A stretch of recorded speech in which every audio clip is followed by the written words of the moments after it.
కాలసర్ప యోగం అనే మాట మీరు ఆల్రెడీ వినే ఉంటారు. జాతక చక్రాలలో దీన్ని ఈజీగా కనిపెట్టవచ్చు. అలాగే గోచారంలో కూడా కాలసర్ప యోగాలు ఫామ్ అవుతూ ఉంటాయి. ఈ కాలసర్ప యోగాలు ఫామ్ అయినప్పుడు ఎలాంటి ఫలితాలు వస్తాయి అనే దాని గురించి ఈ వీడియోలో మీకు నేను ఎక్స్ప్లెయిన్ చేస్తాను. అసలు కాలసర్ప యోగం అంటే ఏంటి? కాలసర్ప యోగానికి సర్పాలకి సంబంధం లేదు, గుర్తుపెట్టుకోండి. ఎందుకు కాలసర్ప యోగం అని చెప్పారు అంటే, కాలమే సర్పమై కాటు వేస్తుంది అనేది దాని అర్థం. అంటే కాలం కలిసి రాదు అని అర్థం. కాల సర్ప యోగము అంటే కాలం కలిసి రాక తీవ్ర ఇబ్బందులు పడతారు అని మనం అర్థం చేసుకోవాలి. సాధారణంగా జాతక చక్రాల్లో మనం చూసినట్లయితే 6వ స్థానంలో రాహు ఉండి 12వ స్థానంలో కేతు ఉండి గ్రహాలన్నీ కూడా రాహు షాడోలో ఉన్నట్లయితే దాన్ని కాలసర్ప యోగం అంటారు. కానీ రాహు షాడోలో ఎప్పుడైనా సరే గ్రహాలన్నీ కూడా ఉన్నట్లయితే, అన్ని గ్రహాలు ఉన్నట్లయితే అప్పుడు దాన్ని కాలసర్పయోగం అనవచ్చు, కాలసర్పయోగం అని కూడా పిలవచ్చు. చాలా సందర్భాల్లో ఇది గోచారంలో ఏర్పడుతూ ఉంటుంది. ఈ ఏడాది మార్చి 22 నుంచి 30వ తారీఖు వరకు, అలాగే ఏప్రిల్ 14 నుంచి ఏప్రిల్ 20వ తారీఖు వరకు గోచారంలో ఈ కాలసర్ప యోగాలు ఏర్పడ్డాయి. అలానే 3వసారి మే 11న కాలసర్ప యోగం ఫామ్ అయింది. ఇది మే 23 వరకు నడిచింది. ఈ 3 కాలసర్ప యోగాలు ఒక ఎత్తు అయితే, రేపు జూన్లో ఏర్పడబోయే కాలసర్ప యోగం మరొక ఎత్తు. జూన్ 7, 2026 మధ్యాహ్నం 1:30కి ఈ కాలసర్ప యోగం ఫామ్ అవుతుంది. ఇది జూన్ 21వ తారీఖు వరకు కొనసాగుతుంది. అయితే ఈ కాలసర్ప యోగాన్ని గుర్తించడం ఎలా అనే ఆ సందేహం మీకు రావచ్చు. ఈ చార్టు చూడండి. రాహు కుంభరాశిలో ఉన్నాడు, కేతువు సింహరాశిలో ఉన్నది, చంద్రుడు కూడా కుంభరాశిలో ఉన్నాడు, శని మీనరాశిలో ఉన్నాడు, కుజుడు స్వక్షేత్రంలో మేషరాశిలో ఉన్నాడు, రవి వృషభ రాశిలో ఉన్నాడు, శుక్రుడు బుధుడు మిథునంలో ఉన్నారు, గురుడు ఉచ్చరాశిలో కర్కాటకంలో ఉన్నాడు. ఎప్పటిది ఈ చార్టు? ఈ ఏడాది జూన్ 7వ తారీఖున మధ్యాహ్నం 1:30 తరువాత ఆ గ్రహస్థితి ఈ విధంగా కనబడుతుంది.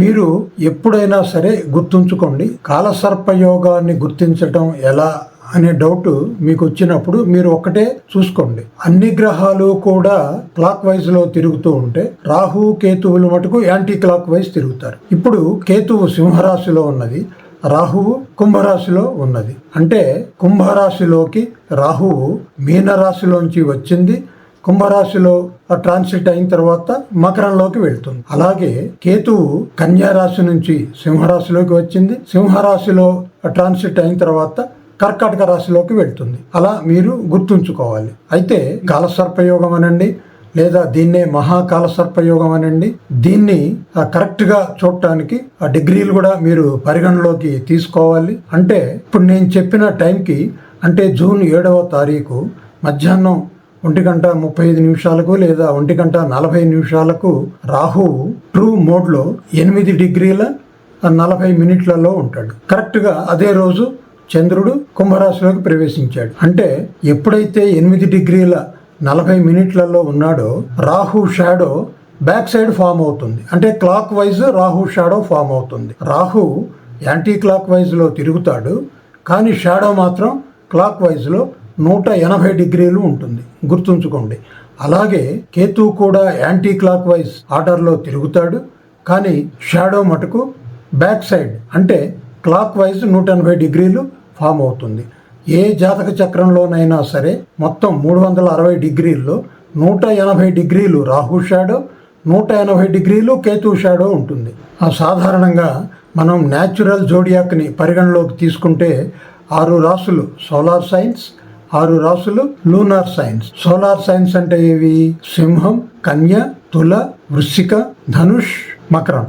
ఈ 6 రాశులు కూడా సోలార్ సైన్స్. అలాగే కుంభరాశి, మీనరాశి, మేషరాశి, వృషభ రాశి, మిథున రాశి, కర్కాటక రాశి, ఈ 6 రాశులు కూడా లూనార్ సైన్స్. అంటే ఇప్పుడు మీరు ఈ చార్ట్ చూసినట్లయితే ఈ కాలసర్ప యోగం లేదా మహాకాలసర్ప యోగం ఎక్కడ ఫామ్ అయింది? లూనార్ సైన్స్ లో ఫామ్ అయింది. అంటే రాహువు కుంభరాశిలో ఉన్నాడు, కేతువు సింహరాశిలో ఉన్నాడు. జూన్ 7వ తారీఖు మధ్యాహ్నం 1:30 ప్రాంతంలో ఈ కాలసర్ప యోగం గోచారంలో ప్రారంభమవుతుంది అని చెప్పాను. ఆ టైంకి రాహువు 8 డిగ్రీల 40 మినిట్లలో ఉంటాడు. కానీ చంద్రుడు మకరం నుంచి వచ్చి కుంభరాశిలో చేరి ఈ రాహు షాడోలోకి ప్రవేశిస్తాడు. రాహు షాడో 8 డిగ్రీల 40 మినిట్స్లో ప్రారంభం అవుతుంది. కానీ ఆ టైంకి చంద్రుడు 9 డిగ్రీల 37 మినిట్లలో ఉంటాడు. అంటే కరెక్ట్గా కేతు షాడో దాటి రాహు షాడోలోకి ప్రవేశించినట్టు. అంటే అన్ని గ్రహాలు రాహు షాడోలో ఉన్నప్పుడు మాత్రమే మనం దాన్ని కాలసర్పయోగం లేదా మహాకాలసర్పయోగం అని పిలవాల్సి ఉంటుంది. గుర్తుంచుకోండి, కొన్ని గ్రహాలు రాహు షాడోలో, కొన్ని గ్రహాలు కేతు షాడోలో ఉంటే అదేదో 50% కాలసర్పయోగం, 50% కాలామృత యోగం, లేకుంటే పావు కాలామృత యోగం, పావు కాలసర్పయోగం ఇలా ఉండదు. యోగం అనేది ఉంటే పూర్తిగా ఉంటుంది, లేకుంటే పూర్తిగా ఉండదు, అస్సలు ఉండదు. కనుక నేను చెప్పిన టైంకి చంద్రుడు కూడా రాహు షాడోలోకి వచ్చేస్తాడు. మిగతా గ్రహాలన్నీ కూడా రాహు షాడోలోనే ఉన్నాయి. అయితే నేను ఇంతకు ముందే మీకు చెప్పాను, 3 సార్లు కాలసర్పయోగం ఫామ్ అయింది అని చెప్పాను. ఇప్పుడు రేపు జూన్ 7వ తారీఖున మరో కాలసర్పయోగం ప్రారంభమై జూన్ 21వ తారీఖు వరకు కొనసాగుతుంది. అయితే ఇంతకు ముందు ఫామ్ అయిన 3 కాలసర్ప యోగాల కంటే రేపు జూన్లో ఫామ్ అయ్యే కాలసర్ప యోగం కొంచెం భిన్నమైంది. అందుకే దాని గురించి ఈ వీడియోలో నేను చెప్పాలని నిర్ణయించుకున్నాను. ఎట్లా భిన్నమైంది అంటే ఈ చార్టు మీరు చూస్తే మీకు అర్థమవుతుంది. 3 శుభగ్రహాలు కూడా దుష్ట గ్రహాల ప్రభావానికి లోనవుతున్నాయి. చూడండి, 3 శుభగ్రహాలు ఏమేంటి మనకు? మనం ఆర్డర్ ఆఫ్ ప్రయారిటీ తీసుకుంటే ఫస్ట్ గురుడు, 2 శుక్రుడు, 3 బుధుడు, 4 బలంగా ఉన్న చంద్రుడు. ఇది శుభగ్రహాల ఆర్డర్ మనం ఆర్డర్ ఆఫ్ ప్రయారిటీలో చూసుకుంటే. ఇప్పుడు మీరు చూడండి, రాహువు కుంభరాశిలో ఉన్నాడు. 2 శుభగ్రహాలు బుధుడు శుక్రుడు మిథునంలో ఉన్నారు. రాహువు 5వ దృష్టి ద్వారా ఈ 2 శుభగ్రహాలైన బుధుడు శుక్రుణ్ణి రాహువు ప్రభావితం చేస్తాడు. అలాగే గురుడు ఉచ్చరాశిలో కర్కాటకంలో ఉన్నాడు. కుజుడు మేషం నుంచి 4వ దృష్టితో గురుణ్ణి ప్రభావితం చేస్తాడు. అలాగే మీరు చూస్తే కేతువు దృష్టి కుజుడి మీద పడుతుంది. కేతువుకి 5, 7, 9 దృష్టి ఉన్నది రాహువు లాగానే. కనుక సింహంలో ఉన్న కేతువు దృష్టి 9వ దృష్టి మేషంలో ఉన్న కుజుడి మీద పడుతుంది. అంటే కుజుడు కేతువు దృష్టిని కూడా క్యారీ చేస్తాడు. అటువంటి కుజుడు అక్కడి నుంచి 4వ స్థానంలో అంటే కర్కాటకంలో ఉన్న గురుణ్ణి చూస్తాడు. అంటే 3 శుభగ్రహాల మీద కూడా దుష్ట గ్రహాల ప్రభావం పడుతున్నది. మీకు క్లియర్గా అర్థమవుతున్నదని నేను భావిస్తున్నాను. రీసైక్లింగ్ ఎఫెక్ట్ లాగా మహాకాల సర్పయోగ పీరియడ్లో అంటే గోచారంలో ఫామ్ అయ్యే మహాకాల సర్ప యోగ పీరియడ్లో శుభగ్రహాలు అన్నీ కూడా దుష్టగ్రహాల ప్రభావానికి లోనవుతాయి. అయితే ఏంటి ఇలాంటి పరిణామం వల్ల ఎవరికి ఎటువంటి చెడు జరుగుతుంది అనే విషయాన్ని మనం పరిశీలిస్తే మీరు 2 విషయాలు గుర్తుంచుకోవాలి. కుంభరాశి, మీనరాశి, మేషరాశి, వృషభ రాశి, మిథున రాశి, ఆ తరువాత కర్కాటక రాశి. ఈ 6 రాశుల్లోనే గ్రహాలన్నీ ఉన్నాయి. ఈ రాహు షాడో విస్తరించి ఉన్న ఈ 6 రాశుల్లోనే ఉంటాయి. అయితే ఇక్కడ మనం లగ్నాలను మాత్రమే పరిగణలోకి తీసుకోవాలి, జన్మరాశులు కాదు. గుర్తుంచుకోండి, మీ జన్మరాశులు కాదు. నేను ఇక్కడ మాట్లాడుతున్నది ఈ 6 రాశులకు సంబంధించిన నేటల్ లగ్నాల గురించి మాత్రమే. అంటే మీ జాతక చక్రాలలో ఉండే కుంభలగ్నం, మీనలగ్నం, మేషలగ్నం, వృషభ లగ్నం, మిథున లగ్నం, కర్కాటక లగ్నం, ఈ 6 లగ్నాల వాళ్ళకి ఎలాంటి ప్రభావం ఉంటుంది అనేది నేను ఎక్స్ప్లెయిన్ చేస్తాను. అయితే మీరు ఒక్క విషయం గుర్తుంచుకోవాలి. కాలసర్పయోగం కానీ లేదా మహాకాల సర్ప యోగంగా భావించే ఏ యోగమైనా సరే లేదా ఏ గ్రహమైనా సరే గోచారంలో ఇండిపెండెంట్గా రిజల్ట్స్ ఇవ్వదు. మీ జాతక చక్రాలలో ఉండే గ్రహాల స్థితిగతులను బట్టి, వాటికి ఉండే బలాలను బట్టి, యోగాలను బట్టి మాత్రమే గోచారం అనేది ఫలితాలు ఇస్తుంది. అయితే ఇక్కడ నేను చెప్పదలుచుకున్నది కూడా ఈ కాలసర్పయోగం పీరియడ్లో మీకు ఎలాంటి ఫలితాలు వస్తాయి అనేది మాత్రమే. అందుకనే మీ జాతక చక్రంలో మీ లగ్నాన్ని బట్టి, ఆ లగ్నాధిపతికి ఉన్న బలాన్ని బట్టి, ఇతర గ్రహాల బలాన్ని బట్టి మాత్రమే ఆ ఫలితాలు ఈ పీరియడ్లో కనబడతాయి. మీ జాతక చక్రంలో ఏవైనా గ్రహాలు బలహీనంగా ఉన్నట్లయితే దాని ప్రభావం ఈ కాలసర్పయోగం పీరియడ్లో కనపడవచ్చు. అది ఫర్ ఎగ్జాంపుల్ మీరు కుంభలగ్నం తీసుకున్నట్లయితే కుంభలగ్నాధిపతి శని మీ జాతక చక్రంలో బలహీనంగా ఉన్నాడు అనుకోండి. మీకు దాని ప్రభావం ఇప్పటి వరకు కనపడి ఉండకపోవచ్చు, కానీ కాలసర్పయోగం పీరియడ్ మొదలైనప్పుడు దాని ప్రభావం కనపడుతుంది.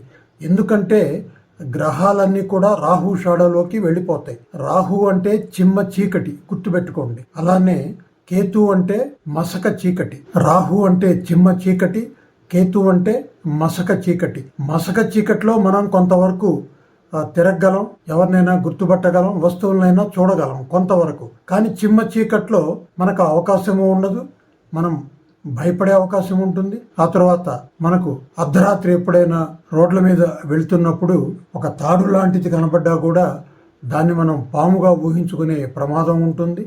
అంటే భయం ఎక్కువ వేస్తుంది. అందుకనే రాహు అనేది భయం కలిగిస్తుంది, అనుమానాలకు తావిస్తుంది. సో రాహు లక్షణం అది. కనుక ఈ గ్రహాలన్నీ కూడా రాహు షాడోలోకి వెళ్ళిపోయినప్పుడు గోచారంలో అవి వాటికున్న ఎనర్జీని కోల్పోతాయి. అంటే అవి బలహీనంగా మారే ప్రమాదం ఉంది. ఎప్పుడైతే గ్రహాలు బలహీన పడతాయో అప్పుడు అవి దుష్ట ఫలితాలను ఇస్తాయి. వాటితో పాటు ఏవైనా గ్రహాలు జాతక చక్రంలో షడ్బలాలో బలహీనంగా ఉన్నాయనుకోండి, అంటే 2 రకాలుగా ఆ గ్రహం బలహీనపడ్డట్టు.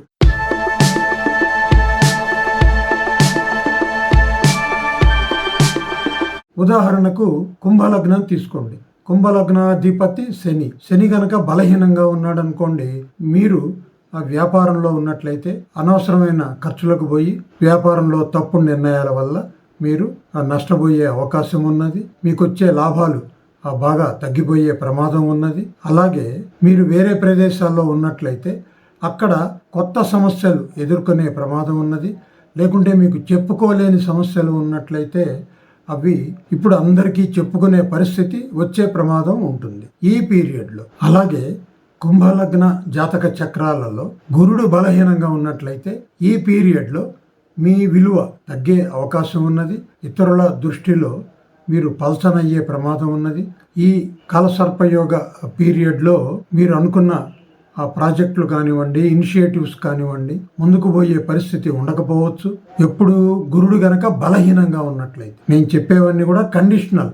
ఇది అందరికీ, ఈ ఫలితాలు అందరికీ యాజ్ ఇట్ ఈజ్గా అప్లై కావు, గుర్తుంచుకోండి. గురుడు గనక బలహీనంగా ఉన్నట్లయితే అప్పుడు మాత్రమే నేను చెప్పే ఫలితాలు వర్తిస్తాయి. అలాగే కుజుడు గనక బలహీనంగా ఉన్నట్లయితే మీ జాతక చక్రాలలో ఈ పీరియడ్లో మీకు brothers, cousins, friends, colleagues, neighbours ఇలాంటి వాళ్ళ నుంచి ఏదన్నా ఇబ్బందులు తలెత్తే ప్రమాదం ఉన్నది. వాళ్ళతో రిలేషన్స్ డ్యామేజ్ కావచ్చు. అలాగే మీరు ఏదో విధంగా ఏ రూపేణ అయినా సరే ప్రభుత్వానికి పనిచేస్తున్నట్లయితే ప్రభుత్వం నుంచి, అంటే పై అధికారుల నుంచి మీరు మాట పడే అవకాశం ఉంటుంది. అలాగే మీ కరేజీ, కాన్ఫిడెన్స్ ఈ పీరియడ్లో మీరు కోల్పోయే ఆ ప్రమాదం కూడా ఉంటుంది. అలాగే శుక్రుడు గనక బలహీనంగా ఉన్నట్లయితే మీ జాతక చక్రంలో ప్రాపర్టీస్ విషయంలో ఏమన్నా వివాదాలు ఉన్నట్లయితే అవి పతాక స్థాయికి వచ్చే అవకాశం ఉంటుంది. అలాగే తండ్రితో మీరు గొడవ పడే ప్రమాదం ఉంటుంది. అలాగే మనశ్శాంతి కరువవుతుంది. ఈవెన్ మాతృమూర్తితో కూడా మీరు తగవలాడుకునే పరిస్థితి రావచ్చు ఈ పీరియడ్లో. అలాగే బుధుడు బలహీనంగా ఉన్నట్లయితే మీ సంతతి ద్వారా, అంటే మీ కుమార్తె ద్వారా కానివ్వండి, మీ కుమారుడు ద్వారా కానివ్వండి, మీకు అవమానం జరిగే పరిస్థితి రావచ్చు.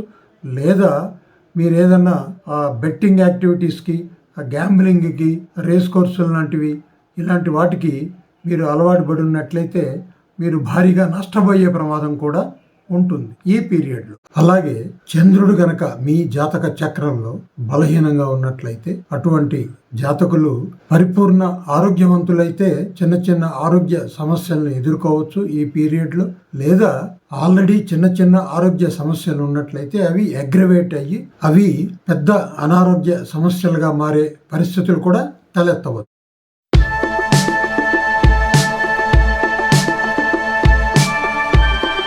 మీన లగ్నం చూసినట్లయితే గురుడు గనక మీ జాతక చక్రంలో బలహీనంగా ఉన్నట్లయితే ఈ పీరియడ్లో మీరు వర్క్ ప్లేస్లో మీరు హయ్యర్ అప్స్ చేత మాటపడే ప్రమాదం ఉంటుంది. మీరు తీసుకునే నిర్ణయాల వల్ల కానివ్వండి, మీకున్న రిలేషన్స్ వల్ల కానివ్వండి, మీరు కొంచెం ఈ పీరియడ్లో ఇబ్బంది పడే ఆ ప్రమాదం ఉన్నది. అలాగే కుజుడు గనక బలహీనంగా ఉన్నట్లయితే మీన లగ్న జాతక చక్రాలలో మీ విలువ తగ్గే ప్రమాదం ఉన్నది.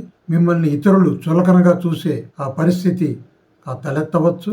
దాంతోపాటు కుటుంబ సభ్యులతో మీరు ఘర్షణ పడే ఆ ప్రమాదం ఉన్నది. తండ్రితో కూడా అనవసరమైన విషయాల మీద ఆ ఘర్షణ పడే ఆ పరిస్థితి తలెత్తవచ్చు. అలాగే cousins, younger siblings, friends, colleagues, neighbours వీళ్ళతో కూడా ఆ రిలేషన్స్, వీళ్ళతో ఉండే రిలేషన్స్ కూడా కొంచెం ఇబ్బందిగా మారే పరిస్థితి తలెత్తవచ్చు. ఈ పర్టికులర్ పీరియడ్లో మీ కాన్ఫిడెన్స్, కరేజ్ లెవెల్స్ కూడా తగ్గే ప్రమాదం ఉంటుంది. అలాగే శుక్రుడు గనక బలహీనంగా ఉన్నట్లయితే మీ జాతక చక్రాలలో, మీన లగ్న జాతక చక్రాలలో ఈ మహాకాల సర్ప యోగ పీరియడ్లో ఆడవారి నుంచి, ముఖ్యంగా చెల్లెళ్ళ నుంచి లేదా ఆఫీస్లో పనిచేసే మీకంటే తక్కువ వయసులో ఉండే ఫిమేల్ కొలీగ్స్ నుంచి కానీ మీరు ఇబ్బందులు ఎదుర్కొనే ప్రమాదం ఉంటుంది. బుధుడు గనక బలహీనంగా ఉన్నట్లయితే స్పౌజల్ ఇష్యూస్ అగ్రివేట్ కావచ్చు, ఒకవేళ ఆల్రెడీ అలాంటి ఇష్యూస్ ఉన్నట్లయితే. లేదంటే చిన్న చిన్న మనస్పర్ధలు వచ్చే అవకాశం ఉంటుంది. లేదా you may be misunderstood by your spouse. It may be purely temporary, but things may come to such a stage. అలాగే చంద్రుడు గనక బలహీనంగా ఉన్నట్లయితే, మీకు కనుక ఎదిగిన కుమార్తె ఉన్నట్లయితే ఆమె ప్రవర్తనతో మీరు విసిగి వేసారవచ్చు. ఆమె ప్రవర్తన వల్ల మీరు మాటపడే పరిస్థితి తలెత్తవచ్చు ఈ పర్టికులర్ పీరియడ్.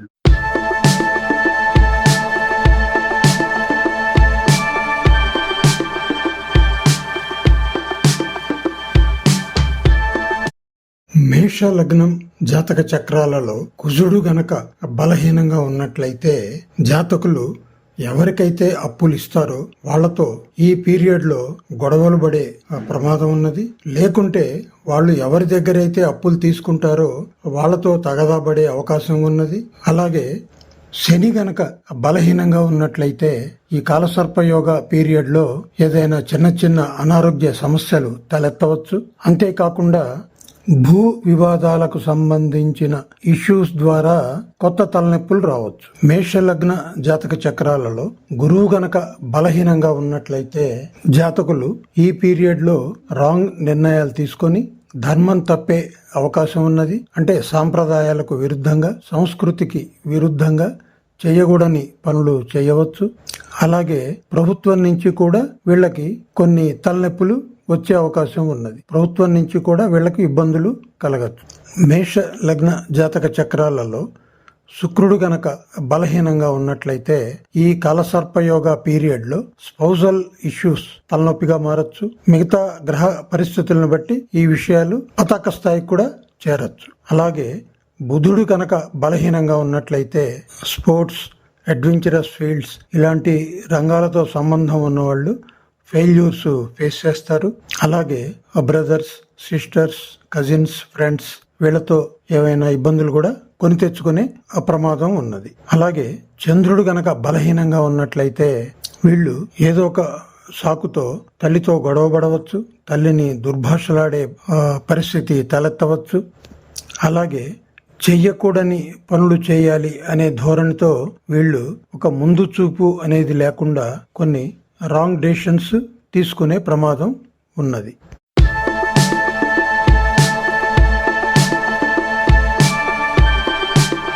మీది వృషభ లగ్న జాతక చక్రం అయినట్లయితే, ఒకవేళ శని కనుక బలహీనంగా ఉన్నట్లయితే ఈ కాలసర్ప యోగ పీరియడ్ లో కోర్టు కేసులు లాంటివి ఏమైనా ఉన్నట్లయితే మీరు వాటి నుంచి ఇబ్బంది పడే పరిస్థితి తలెత్తవచ్చు. అలాగే మీరు గనక రాజకీయాల్లో కానివ్వండి, పబ్లిక్ లైఫ్ లో కానివ్వండి, వ్యాపారంలో కానీ ఉన్నట్లయితే ఏదైనా వివాదాల్లో ఇరుక్కునే ప్రమాదం ఉంటుంది. గురుడు గనక బలహీనంగా ఉన్నట్లయితే మీకు ఎక్కడి నుంచో దూర ప్రాంతాల నుంచి రావాల్సిన రెవెన్యూ కానివ్వండి, కానివ్వండి, ఒకవేళ వ్యాపారంలో ఉన్నట్లయితే లాభాలు కానివ్వండి, ఇవన్నీ కూడా భారీగా తగ్గే అవకాశం ఉంటుంది ఈ మహాకాల సర్ప యోగ పీరియడ్లు. మీ జాతక చక్రంలో కుజుడు గనక బలహీనంగా ఉన్నట్లయితే స్పౌజల్ ఇష్యూస్ తలెత్తవచ్చు. శుక్రుడు గనక బలహీనంగా ఉన్నట్లయితే కొత్త వాళ్లతో మీరు చాలా జాగ్రత్తగా ఉండాల్సి ఉంటుంది. ఇటీవలే పరిచయం అయిన వాళ్లతో మీకు ఏమైనా ఇష్యూస్ తలెత్తే పరిస్థితి, అంటే నమ్మిన వాళ్లే మోసం చేసే పరిస్థితి రావచ్చు. వృషభ లగ్న జాతకుల వారి గురించి చెప్తున్నాను నేను. బుధుడు గనక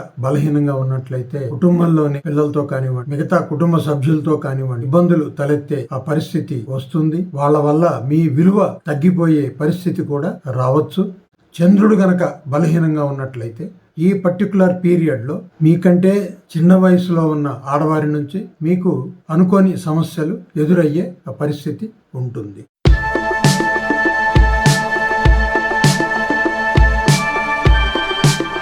మిథున లగ్న జాతక చక్రాలలో గురుడు గనక బలహీనంగా ఉన్నట్లయితే స్పౌజల్ ఇష్యూస్ తో మీరు ఇబ్బంది పడే ప్రమాదం ఉంటుంది ఈ పర్టికులర్ పీరియడ్ లో. అలాగే వర్క్ ప్లేస్ లో కూడా మీకు కొన్ని కొత్త సమస్యలు ఎదురు కావచ్చు. కుజుడు గనక బలహీనంగా ఉన్నట్లయితే లేనిపోని గొడవల్లో తలదూర్చి ఇబ్బందులు కొని తెచ్చుకునే ప్రమాదం ఉంటుంది. తర్వాత ప్రయాణంలో చాలా జాగ్రత్తగా ఉండాల్సి ఉంటుంది. మీరు డ్రైవ్ చేస్తున్నా, ఇంకొకరు డ్రైవ్ చేసే వాహనంలో మీరు వెళ్తున్నా కూడా చాలా అత్యంత జాగ్రత్త తీసుకోవటం అవసరం. అలానే శుక్రుడు గనక బలహీనంగా ఉన్నట్లయితే పిల్లల ద్వారా, సంతతి ద్వారా మీరు కొత్త ఇబ్బందులు ఎదుర్కొనే పరిస్థితి ఉంటుంది. చంద్రుడు గనక బలహీనంగా ఉన్నట్లయితే కుటుంబ సభ్యులనే మీరు శత్రువులుగా పరిగణించే పరిస్థితి తలెత్తవచ్చు. లేదా కుటుంబ సభ్యులైనా మిమ్మల్ని గౌరవంగా చూడకబోయే పరిస్థితి తలెత్తవచ్చు.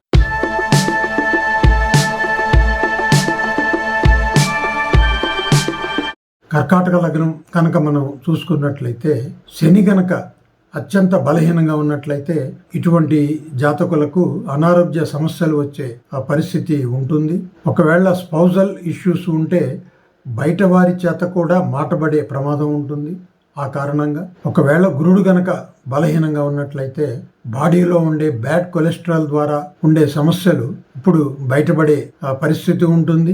అలాగే కుజుడు గనక బలహీనంగా ఉన్నట్లయితే మీ కుమార్తెలు కానివ్వండి, కుమారులు కానివ్వండి, వాళ్ళు ఎటువంటి సీక్రెట్ యాక్టివిటీలో, అనెథికల్ యాక్టివిటీలో ఇన్వాల్వ్ అయి ఉంటే అటువంటి వారి వల్ల మీ మనోధైర్యం తగ్గిపోయే ప్రమాదం ఉన్నది. వాళ్ళ ద్వారా మీరు మాటబడే పరిస్థితి రావచ్చు. సమాజంలో మీరు తలెత్తుకోలేని పరిస్థితి కూడా ఉత్పన్నం కావచ్చు ఈ పీరియడ్లో. అలాగే శుక్రుడు గనక బలహీనంగా ఉన్నట్లయితే మీ జాతక చక్రంలో మీరు పనిచేసే చోట మీకంటే పెద్దవారైన మహిళల నుంచి మీరు ఏదైనా సమస్యలు ఎదుర్కొనే పరిస్థితి ఉంటుంది. అలాగే బుధుడు గనక బలహీనంగా ఉన్నట్లయితే మీరు కొత్త సమస్యల్లోకి, మీరు ఇప్పటి వరకు ఉన్న సమస్యలు కాక కొత్త రకమైన సమస్యల్ని ఫేస్ చేయవలసి ఉంటుంది ఈ పీరియడ్లో. ఇవన్నీ కూడా నేను చెప్పినవన్నీ కూడా నెగటివ్ ఇంపాక్టే. ఇవన్నీ కూడా ఆయా గ్రహాలు బలహీనంగా ఉంటే మాత్రమే. అదర్వైజ్ ఎటువంటి నెగటివ్ ఇంపాక్ట్ ఉండకపోవచ్చు ఈ మహాకాల సర్ప యోగం వల్ల. అది. Thank you for watching. God bless you all. Please subscribe to our channel, like, share and comment. Thank you.